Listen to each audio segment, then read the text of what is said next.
श्रीराम समर्थ श्रीराम। शुका सारिके पूर्ण वैराग्य जाचे, वशिष्ठा परिज्ञान योगेश्वराचे।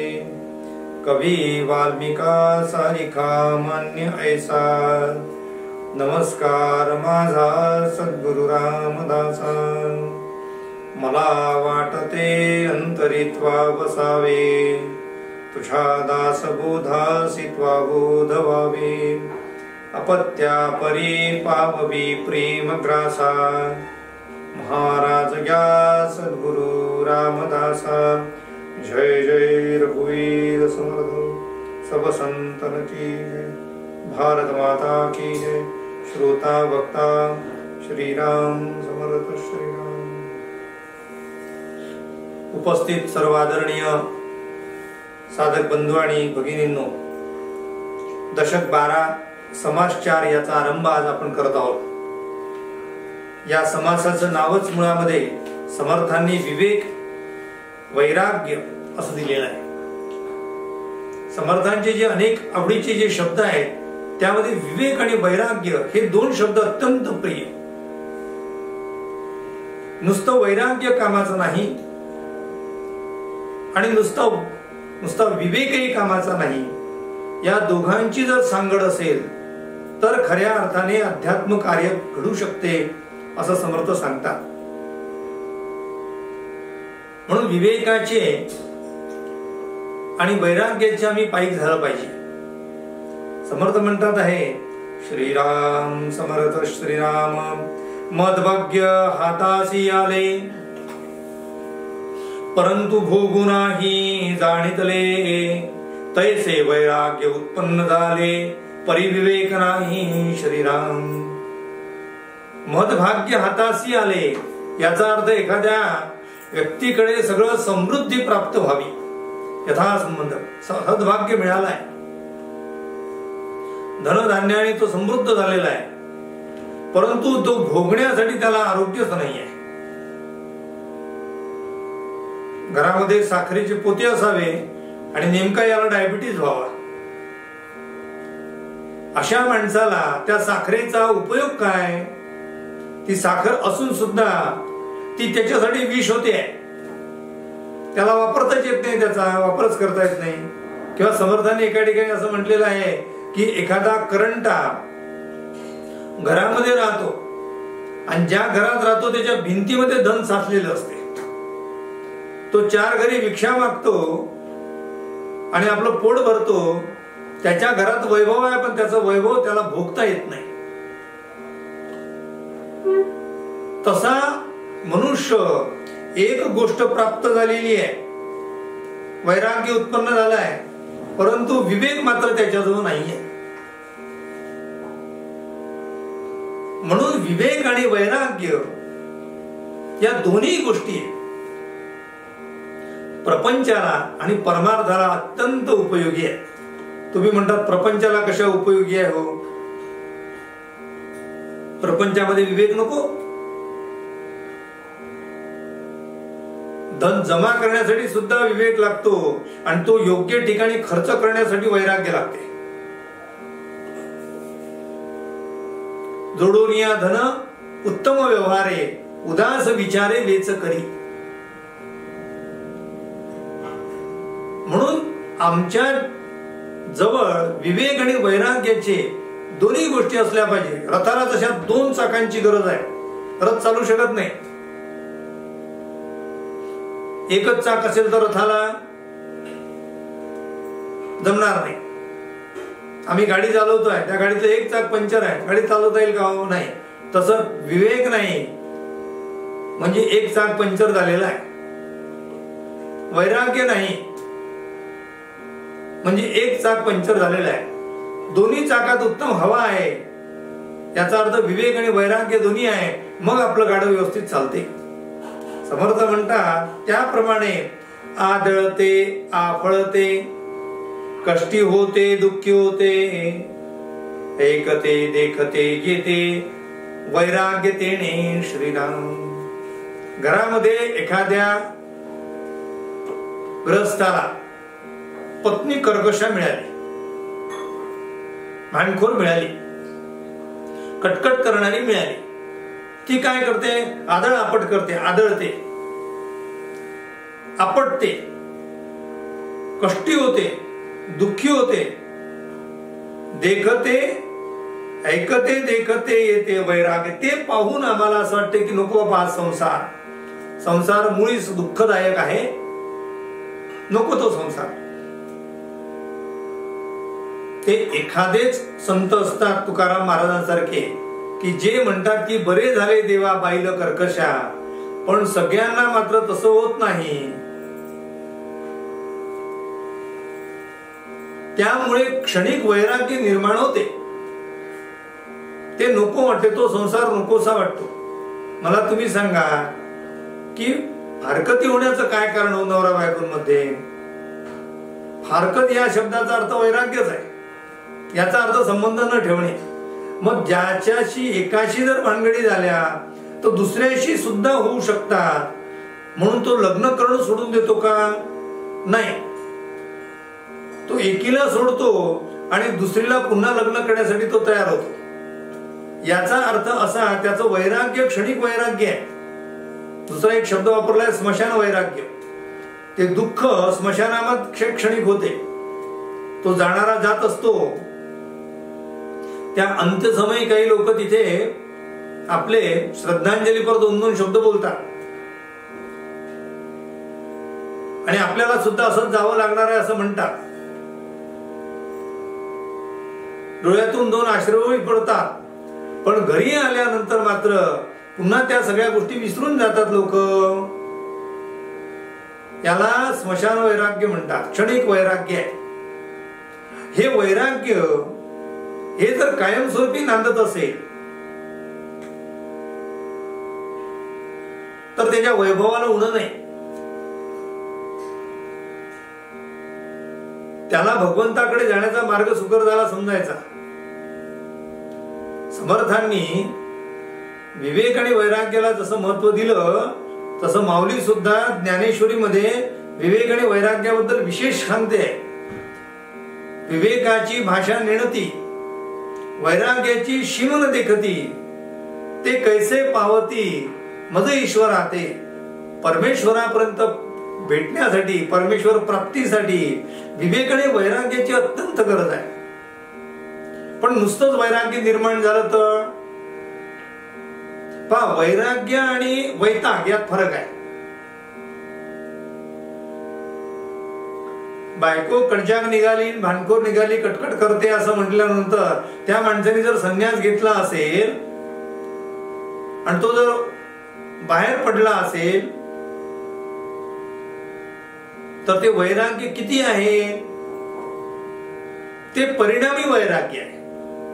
परिणामी वैराग्य म्हणजे ही अशी भेटली म्हणून वैराग्य धारण केलं. इथे परिणामी वैराग्य नको आहे, हे आंतरिक वैराग्य हवं आहे. बाहेर परिस्थिती बिघडली आहे म्हणून मी असा वागलो, हे परिणामी वागणं आहे. आणि तो तसाच कायमस्वरूपी चांगला वागतो आहे, याचा अर्थ तो चांगला आहे. सगळे चांगले आहे म्हणून हा चांगला आहे, हे परिणामी चांगलेपण आहे. पण सगळे जरी वाईट असतील तरी मी चांगला वागेल, हे खरं चांगलेपण आहे. तसं माणसाच्या अंतःकरणामध्ये खरं वैराग्य असलं पाहिजे. बरं, हे असं जे खरं वैराग्य यांना प्राप्त झालं नाही आणि अशा प्रकारे उद्वेगातून प्राप्त झालेलं वैराग्य जे आहे त्याच्यातून माणूस सुद्धा चिडचिडा होतो, तोही स्वैरभैर होतो, तोही सुद्धा उन्हाळ होऊ शकतो, तो सुद्धा मार्ग चुकू शकतो.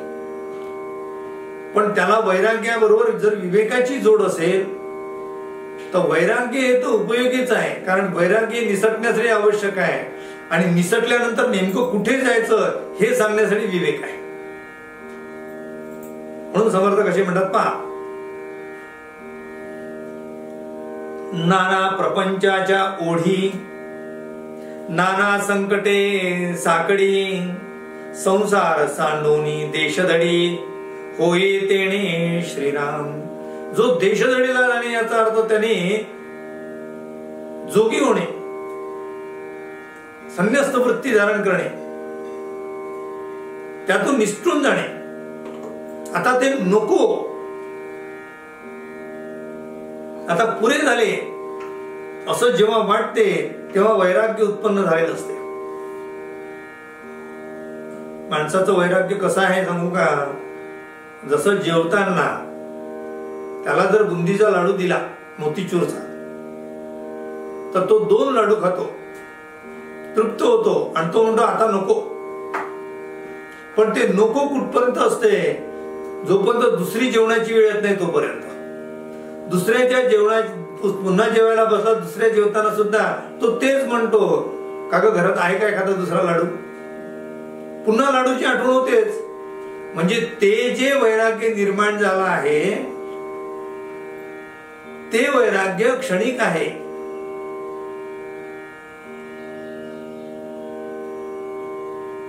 जेवताना एखादा पदार्थ चांगला झाला नाही तर तो पदार्थ आपण दूर सारून देतो नको म्हणून. मीठ जास्त झालं, बाईच्या तिखटपणामुळे भाजी ते तिखट जरा जास्त पडलं, तर ती भाजी नको असते, माणूस दूर करतो. पण ती भाजी कितपत दूर करतो आपण? सकाळची भाजी दूर करतो, पण दुपारी पुन्हा ती भाजी घ्यायला आपण तयार होतो. याचा अर्थ सकाळी निर्माण झालेलं वैराग्य संध्याकाळी वैराग्य निघून जाते. म्हणून समर्थ म्हणतात आहे, असं घरामध्ये निर्माण होणारे जे वैराग्य आहे ते अगदी क्षणिक आहे, काही तासाचं, काही मिनिटाचं, काही वेळेचं आहे. म्हणून प्रपंचाचे ओढी नाना संकटे साकळी. संकटामध्ये मनुष्य पडतो. संसार म्हटलं की संकट आला, संकट आलंच समजायचं. एका नाण्याच्या 2 बाजू आहे संसारात येणारे संकट. म्हणजे एका बाजूला सुख तर दुसऱ्या बाजूला दुःख, असं ते नाणं जे तयार होते तसं संसाराचं एक नाणं तयार झालेलं आहे. आज बरं वाटते, उद्या दुःख वाटते, परवा पुन्हा दुःख होते, त्याच्या परवा पुन्हा सुख होते. सुखामागून दुःख आणि दुःखामागून सुख असं सदैव चालू राहते. याचं नाव संसार आहे. आज सावली आहे, उद्या ऊन पडते, पुन्हा सावली येते, पुन्हा ऊन पडते. अशी सुख दुःखाचे ऊन सावली आपण सदैव आयुष्यभर भोगत राहतो. पण जेव्हा ऊन येते त्यावेळेस तुम्हाला तो संसार नकोसा वाटतो. म्हणून तो त्या संसारातून बाहेर पडतो. समर्थ म्हणतात, संसार संगे सुख जाहले ऐसे देखिले न ऐकिले, ऐसे जाणूनी अनहित केले ते दुःख होती स्वये. अरे काय तुम्ही बसले त्या संसारात, ज्या संसारामध्ये माणसाला मुळात दुःख आहे, संकट आहे.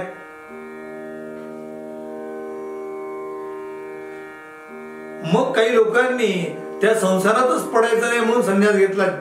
जन्मापासून संन्यास. आद्य शंकराचार्य. आमचे समर्थ रामदास स्वामी त्या संकटाला पहिले दूरच केलं.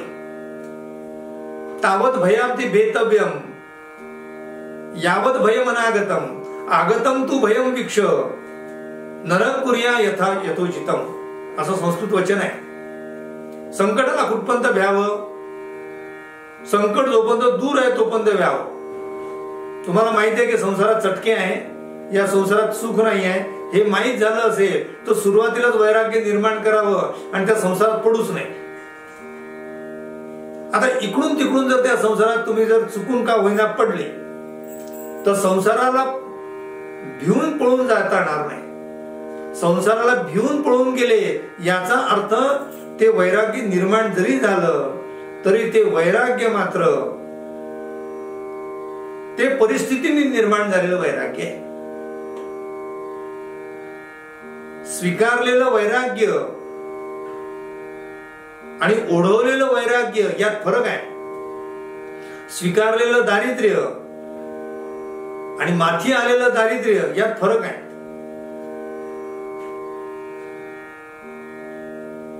जगद्गुरु तुकाराम महाराजांच्या संसारातला जर आम्ही विचार केला तर महाराजांना दारिद्र्यामध्ये दिवस काढावे लागले. पण ते म्हणतात बरे झाले तेव्हा अकाळ पडला, बरे झाले तेव्हा निघाले दिवाळे, ते बरे झाले म्हणतात, पण तीच त्यांची बायको जिजा चिडचिड करते, आदळपट करते. याचा अर्थ जिजेने ते दारिद्र्य स्वीकारलं नाहीये, ते तिच्यावर ओढवलेलं आहे. आणि जगद्गुरु तुकाराम महाराजांना आलेले जे दारिद्र्य आहे ते सगळ्याच घरात राहतात आहे, पण त्यांनी ते दारिद्र्य स्वीकारलेलं आहे. संसार तसा आहे, संकटांना भिवून जर तुम्ही पळाले तर ते वैराग्य आहे, पण ते वैराग्य तोवर आहे जोपर्यंत संकट दूर आहे. संकट निघून गेलं की पुन्हा माणसं संसारात रमतात. समर्थांनी वर्णन केलेलं आहे सुरुवातीच्या काही दशका समासामध्ये की पहिलं लग्न झालं, संसार सुखाचा होत राहिला, अचानक अकाळ पडला, घरात दारिद्र्य आलं, पत्नी मरण पावली. मग आता तो रडायला लागला की माझा संसार संपला, आता मला नको हा संसार. मग काही दिवस निघून जातात, ते दुःख थोडस ओसरते, मग पुन्हा तो म्हणतो मरण कधी कोणाचं चुकलं का, जाणारे जातात, आपल्याला आपला संसार करावाच लागतो शेवटी, म्हणून दुसऱ्या लग्नाला पुन्हा तो उभा राहतो, दुसरं लग्न पुन्हा करतो. तिच्या बरोबर पुन्हा संसार करत असताना दारिद्र्यामुळे पुन्हा काहीतरी अडचण येते आणि ती पत्नी मरण पावते. पुन्हा डाय मोकलून रडायला लागतो, जमिनीवर गडबडाट लोळायला लागतो. आता मी जोगी आणि संन्यासी होईल असं दाखवतो, पण लोक समजून सांगतात आणि वय झाल्यानंतर सुद्धा पुन्हा लग्न करतो. मग परचक्र येते, त्या परचक्रामध्ये पत्नी नेल्या जाते, पुन्हा तो रडू लागतो. असं संसारामध्ये त्याला दुःख जे होते त्यावेळेस तो वैराग्य निर्माण करतो परिस्थितीमुळे, परंतु ते पुन्हा दुःख निघून गेलं की पुन्हा तो त्या संसारात रममाण व्हायला तयार होतो. समर्थ म्हणतात असं जे वैराग्य आहे ते वैराग्य क्षणिक वैराग्य आहे. ज्या वैराग्याला विवेकाची जोड असते ते वैराग्य खऱ्या अर्थाने आपल्याला भगवंताकडे नेते. म्हणून समर्थ म्हणतात तुम्हाला पूर्ण वैराग्य निर्माण झालं नाही ना, विवेकातून जन्माला आलेलं वैराग्य नाहीये ते, मग तुम्ही संसार सुखाचा करा, प्रपंच सुखी नैव करावा. कशाला तुम्ही वैराग्याच्या गोष्टी करता? माझी अंतरस्थिती तशी असेल तर वैराग्य निर्माण करून संन्यास घेणं वेगळं,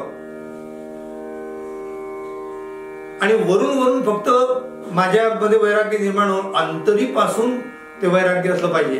म्हणून समर्थांनी एका ओवीत म्हटलं अंतरापासून वैराग्य त्याची जाणावे महत्भाग्य. म्हणून अंतरापासून वैराग्य ते महत्भाग्य आहे.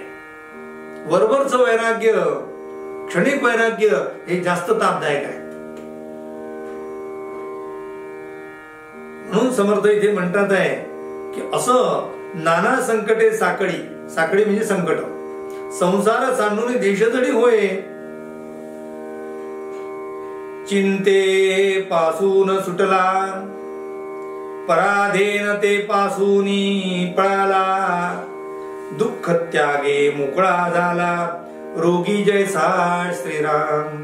एखादा रोगी असतो, त्याला एखादा आजार होतो, त्या आजारामध्ये त्याला किती चिंता असते,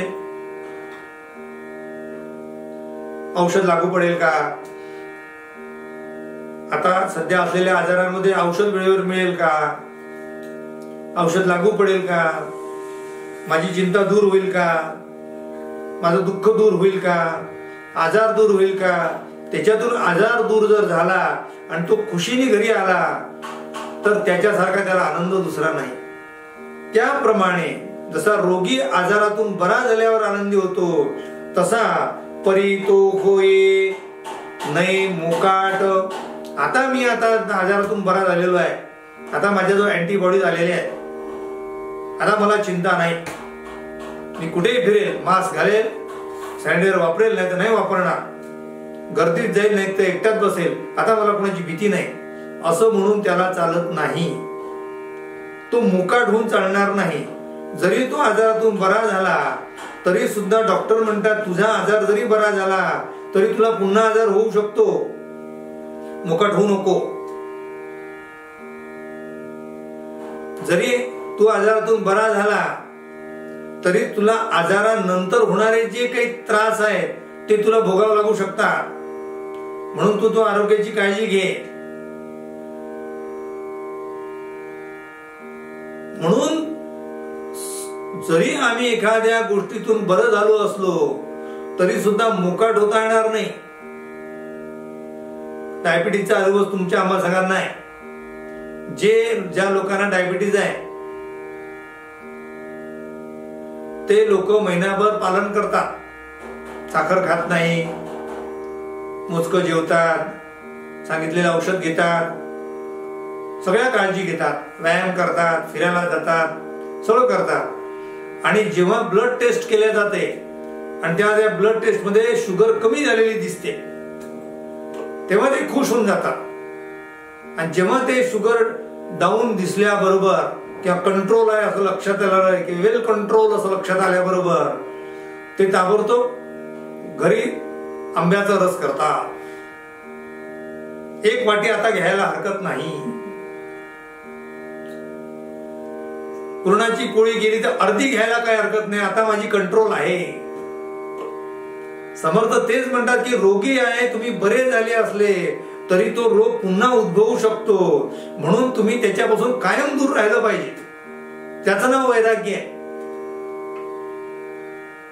आणि तुम्हाला खरं सांगू का, जेव्हा एखादा आजार होतो तेव्हा त्या नको असलेल्या गोष्टी ज्या त्याला आजाराला बाधक आहेत त्या जास्त खावशा वाटतात.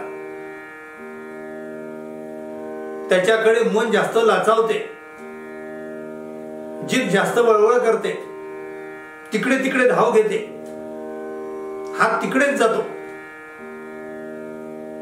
पापड लोणची खाऊ नका असं म्हटलं तरी बीपी असलेला माणूस त्याच्यावर जास्त आग्रह करतो. काही होत नाही, एवढं चालते. तो डॉक्टरपेक्षा डॉक्टर होऊन जातो, तोच म्हणतो चालते. आरोग्य बिघडलं की पुन्हा औषध घेतो, बरं झालं की पुन्हा खातो. समर्थ म्हणतात असं करू नका. वैराग्य निर्माण जर झालं असेल तर ते कायम वैराग्य निर्माण झालं पाहिजे. परी तो होये मुकाट, तो मुकाट होऊ नये. जसं एखादं जनावर खूप चरत होतं, खूप शेताचं नुकसान करत होतं, म्हणून त्याला कोंडवाड्यात टाकतात. शेतात घुसलं जास्त, त्याला जास्त मुकाट झालं की लोक त्याला धरतात आणि त्या कोंडवाड्यात टाकतात. मग कोंडवाड्यात ते 2-3 दिवस उपाशी राहते, बंदिस्त करून ठेवतात. आता ते त्याला 2-3 दिवसाच्या पलीकडे किती दिवस आतमध्ये ठेवणार, त्याला सोडून देतात. मालकाकडनं 5 काय दंड असेल तेवढा घेऊन घेतात, जनावर सोडून देतात. ते सोडलेलं जनावर इतकं ते चेकाळते, इतकं स्वैरभैर होते की त्याला असं वाटते कुठे पळू आणि कुठे नाही. ते बांधून ठेवलेलं कुत्र कसं असते की ते तिथल्या तिथे फिरते, पण एकदा त्याचं दावा तुटलं की ते असं सुसाट पळते की कोणाच्या हातात लागणार नाही. तसा एखादा दुःखातून जर पळाला, संसारातून पळाला तर तो असा मोकाट होता कामा नये. त्याला विवेकाची जोड असली पाहिजे. तो विवेकाची जोड असेल तर तो आपल्या मनाला बरोबर ते त्याला आवरेल. गाडी चालवत असताना ते लिहिलेलं असते रस्त्याच्या कडेला, मनाचा ब्रेक उत्तम ब्रेक. मनाला ब्रेकच नाही हो, मनाचा ब्रेक लूज झालेला आहे. शरीराला किती ब्रेक मारा ते शरीर काम करत नाही, मग ते जाऊन धडकतेच तिथे. मनाचा ब्रेक असेल तर मनुष्य आपल्या शरीराला आवरू शकतो, सगळ्या इंद्रियांना आपल्या ताब्यात ठेवू शकतो. म्हणून समर्थ म्हणतात आहे परी तो होये होऊ नये मुकाट, नष्ट भ्रष्ट आणि चाट, सीमाच नाही सैराट, गुरु जैसा श्रीराम. गुरु या शब्दाचा अर्थ दीर्घ गुरु वापरलेला आहे, याचा अर्थ जनावर. तसेच जनावर या ठिकाणी मुकाट हिंडतात, ते सैराट होतात. तो सैराट किती जुना शब्द आहे लक्षात घ्या. अशा प्रकारे माणसाने मोकळं झाल्यानंतर असं हिंडू नये. आपल्या विवेकाने आपल्या मनबुद्धी आणि चित्ताला आणि शरीराला आपण ताब्यात ठेवलं पाहिजे. वैराग्य म्हणजे दमन नाहीये. वैराग्य म्हणजे मुळातून उपटूनच टाकणं आहे. दमनामध्ये इच्छा असते, परंतु त्या इच्छेला दाबून ठेवलेलं असते, त्याचं नाव आहे दमन. ती इच्छा शिल्लक राहत नाही. संत चरण रज लागता सहज, वासनेची बीज जळून जाय, तिथे वासना जळून जाते. त्यामुळे ती पुन्हा जन्माला येणारच नाही. ती जन्माला जर आली नाही तर मग रामनामी उपजे आवडी, म्हणजे वैराग्याच्या नंतर विवेक जन्माला येतो. की भगवंताची आवडी निर्माण होणे, भगवंताची ओढ निर्माण होणे, हा विवेक तिथे जन्माला येतो. म्हणून समर्थ म्हणतात विवेके विण वैराग्य, विवेकाशिवाय वैराग्य. विवेके विण वैराग्य केले तरी अविवेके अनर्थ घातले, अवघे व्यर्थची केले दोन्हीकडे श्रीराम. म्हणून दोन्हीकडे आम्हाला अत्यंत सावध राहावं लागेल. विवेक आणि वैराग्य या दोन्ही गोष्टी आपल्याला स्वीकाराव्या लागतील. आणि वैराग्यानंतर विवेकाच्या माध्यमातून वैराग्याला भक्ती मार्गाकडे न्यावं लागेल. म्हणून समर्थांनी विवेक आणि वैराग्याचं वर्णन अतिशय सुंदर केलेलं आहे. आपण राहिलेला भाग उद्याच्या निरूपणात पाहूया. आपल्या सर्वांच्या हृदयस्थ असलेल्या परमेश्वराला विनम्र अभिवादन करतो आणि आजची निरूपण सेवा श्री समर्थ चरणी समर्पित करतो. उपासनेला दृढ चाल व्हावे, भूदेव संतासी सदा नमावे. सत्कर्म योगे वय घालवावे, सर्वामुखी मंगल बोलवावे. जय जय रघुवीर समर्थ, सब संतन की जय. भारत माता की. श्रोता वक्ता श्री राम.